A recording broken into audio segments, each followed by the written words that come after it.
All right. Good afternoon, IHSA football family. Here we go.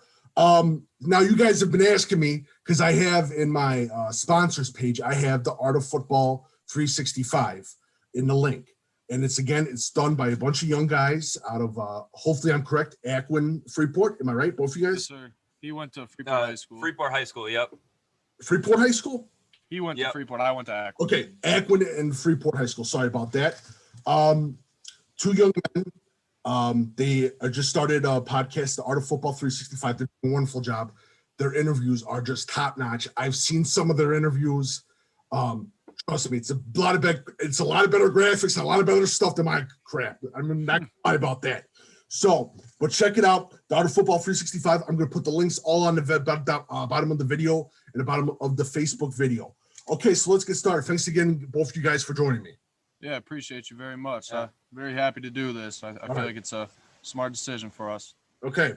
Oh, yeah, it's awesome. Thank you very much. First question.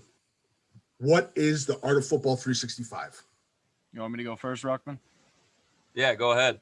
The Art of Football 365 it's a simple idea that kind of happened when I was actually laying in bed at school I go to UW Whitewater, and I've always been a big fan of the game of football. I actually played it throughout high school at Akron High School. It's always been my first love and my passion. And I was laying in bed one night, and I'm sitting there. I'm like, I'm having these football ideas trying to fall asleep. And I'm like, well, what can I do to get my football ideas out there for the world? Because I want to coach down the road, whether it's high school, college, wherever the football world takes me. But so the next day I happened to call my friend Gannon, and I was like, you want to help me out with this podcast? I'm going to give it a shot. Just talk football ideas. And he was down to help me out first episode and text me the next day. And he was like, I want to stay on this full time. And I'm like, all right, let's get it. You're one of my best friends. And I think it was a fantastic idea. And I'll let Gannon kind of chime in a little bit about his take on it. Yeah, it was really interesting how it started, because about a month before Bryce and I had this just weird occurrence with stuff, I had a podcast assignment for an English class here. I attend Central Methodist University in Missouri. I play NEI baseball. We're a top 10 program. So Bryce and I, we just talked about the show All American, the football show on TV, and we just started talking about stuff. And it was really weird just how we flow together. And we send each other so many tweets and direct messages just about sports every single day. And he's a big Cowboys fan. I'm a big Packers fan. So we go back and forth about that a lot. But it's just been really cool these last 2 to 3 months, how much has taken off. And I mean, just the impact we're having right now. What has been the funnest part of you guys starting the podcast? What would you say? I'd say for me, the funnest part is honestly the guests. I love having on and hearing different people's stories. Like, it could go anywhere from high school athletes, college athletes, specific coaches that I've always wanted to sit down and talk to and pick their brain a little bit, and even guys that I've never even talked to that are reaching out trying to hit us up to get on the podcast. It's just the feedback and the support we received have been crazy. I would have never expected it to kind of take off the way it has so early on. But I'd say the funnest part overall is just hearing people's stories, being able to put that out for them and impact our community as best as we can. Yeah, I mean, I'd have to agree with Bryce on the stories part. I'm going to go a little different avenue with this. I mean, since I've been a little kid, everybody's called me kind of a stat rat with every different type of sports. I've never even played a higher level of football than 6th grade. I mean, I was basketball, baseball, and golf, but I know probably just as much as anybody else when it comes to football and all the other sports. And I love talking about it. I talk with my dad about it, and we always just talk sports, and it's like kind of a no-brainer to put it into a formal setting for people to get their message out. And the coolest thing is when we get feedback from friends and family and everybody from back home in the 815, which is our area code.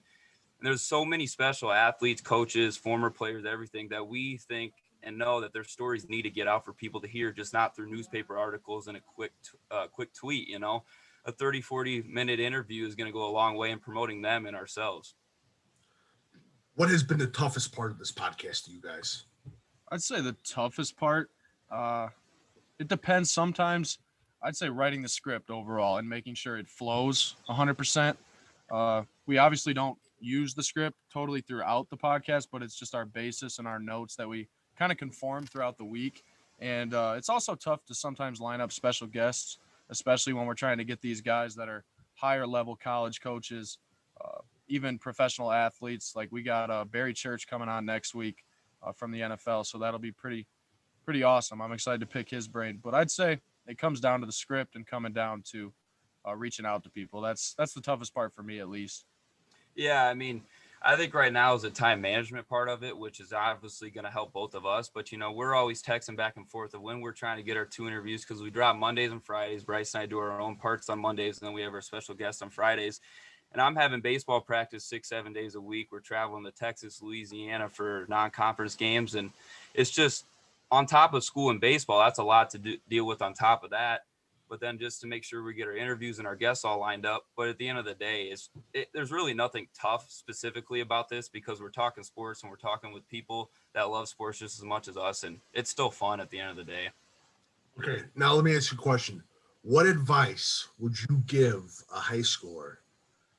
I know it's been COVID times, tough times. What advice would you give a high school person that's interested in doing podcasts or any of that in that situation, doing radio or what you guys are doing on online podcasts? I'd say when it comes to advice, chase your dreams. If you're in high school and you're aspiring to be a football player, baseball player, to go play sports in college, to be a podcaster, whatever it is, and it scares you, because at the beginning, this scared the living hell out of me. And it's a scary thing to want to try something new and put your face out on a camera for people to see. So I'd say my biggest piece of advice is to work as much as you can. If you love something and you're dedicated to get it done, then do it, especially at an early age. Like Gannon and I are both 20 years old. So, I mean, for us to start this at our age, I think it speaks volumes. And for a kid that's 16 or 17-year-old in high school, do it now. Do it when you're young. Get your name out there early, and big things will come for when you're older. I can promise you that. Yeah, I mean, and when we started out, we went through the app called Anchor. It was free. I mean, we literally didn't have to. You just had to click a couple buttons and send links to people. And obviously now we've upgraded going to YouTube and through Zoom and all that type of stuff. But the biggest thing that we've learned is no idea is a dumb idea. And I think that's really big in this. There's so many different ideas we throw around. We might throw them out, but they're still in the back of our head. There's no right or wrong way to do this. And that's what we've learned. And just, it's keep improving. We're doing one new thing each week or each episode, one little different question, that type of stuff. And then like Bryce was saying, you just got to chase your dreams. Bryce and I love talking sports, so there's no better way than to do this. And you don't need this equipment. I mean, we have not paid for any of this equipment out of our own pockets. It's for people buying our bracelets and all that type of stuff. So we're just kind of going with it, and we're letting the people decide for that. And I just think that even if it's podcast or not podcast with sports stuff, it's been a tough year this last year with everything going on. And Bryce and I have touched on some mental health stuff in a couple of our interviews. I know we both dealt with some stuff on our own. It's an everyday battle. I mean, it's tough with the weather right now going on. There's just a lot of stuff going on in the world, and it's an everyday battle, and just getting 1% better each day and your whole life is kind of what we are striving for. Yeah, I kind of want to throw two more things in that. Another piece of advice for a high schooler is, first off, be yourself. Like you mentioned podcasting. Every podcast is unique in its own way. Not one single podcast is the exact same. So if you have an idea, stick to what you want to accomplish. And another thing is stay positive. It's not going to take off right away. I mean, in fact, ours hasn't necessarily taken off as far as we wanted to yet. So yeah, we've had times where the first couple of weeks, even the first month, we're like, is this even what we want to do? Is this going to take off? Mm-hmm. And then slowly a couple of things get aligned with some guests, and then boom, it blows off. Just don't take no for an answer right away. Just don't be scared. That is actually brilliant advice. You guys, great advice. You guys are from the Freeport area. And I consider that area a very underrated area. You McShane's, both the McShane's, they were hell of players. Deadman, great player as well. Why do you think that area is so underrated? I'll let Gannon. You go first with the Freeport area. Yeah, I mean, I got a lot of good stuff. I'm really thankful for what my parents have provided for me in my life. They made sure I've always had food to eat and a roof over our head. You go 10 minutes away from where Bryce and I live, it's the exact opposite. There's a lot of people that are struggling just to get meals to meals, and the only time they eat is for breakfast and lunch at the Freeport schools. There are so many talented athletes at Freeport, and there's a lot of good coaches now that we're getting in, especially with Coach Dedman there with the football program.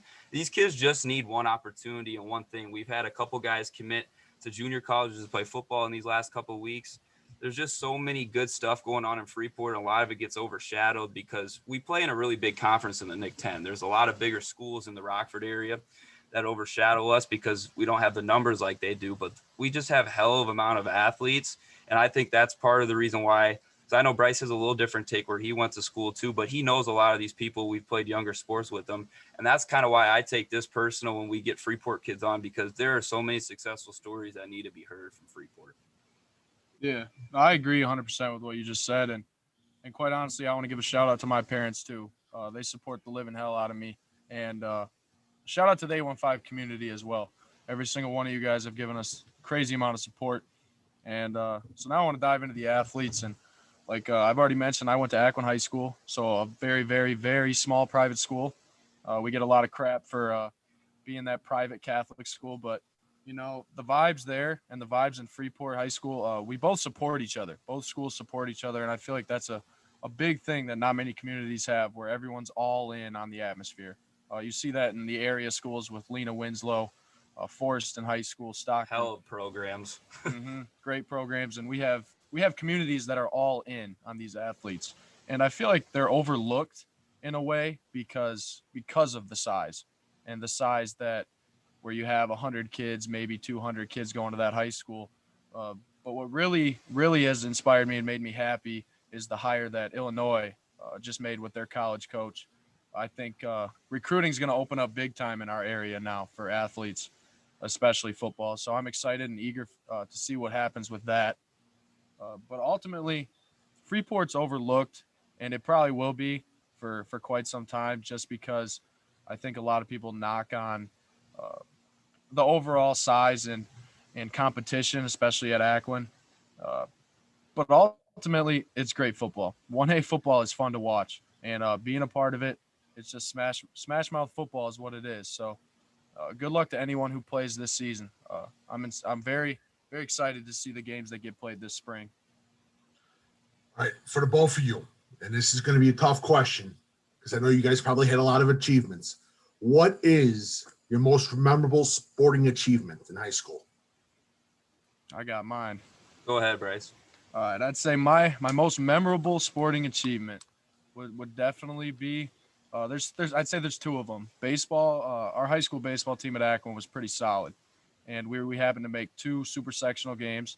The first year would have been my sophomore year in high school, and we were up 3-1 going into the 6th inning with 6 outs to go, and we happened to lose that game, which is another story for a different day and not a memory I like to look back on too much. But just making it there in back-to-back super sectionals was very memorable. The crowd was inspiring. The atmosphere was unreal.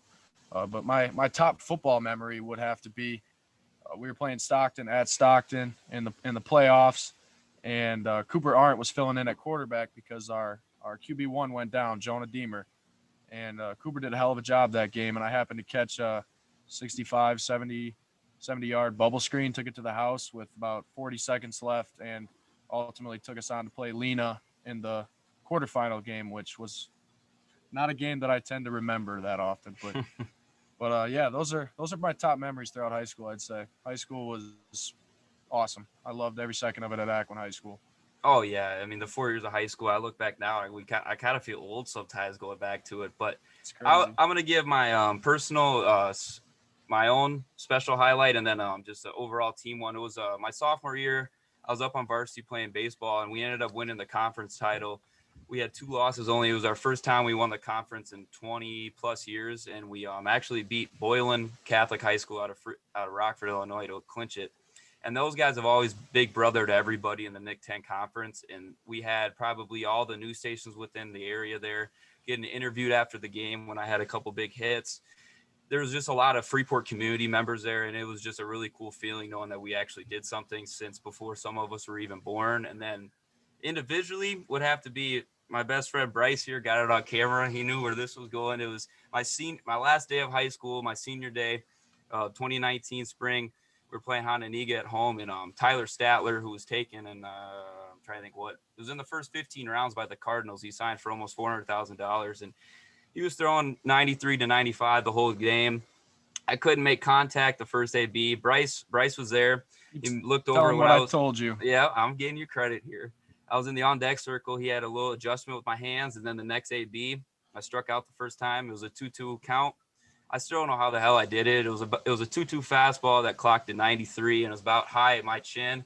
And I probably hit the ball almost 400 feet up through the trees. And I mean, it was probably my greatest moment of baseball ever. And Bryce was there, helped me with it, and he got it on camera. So that was awesome.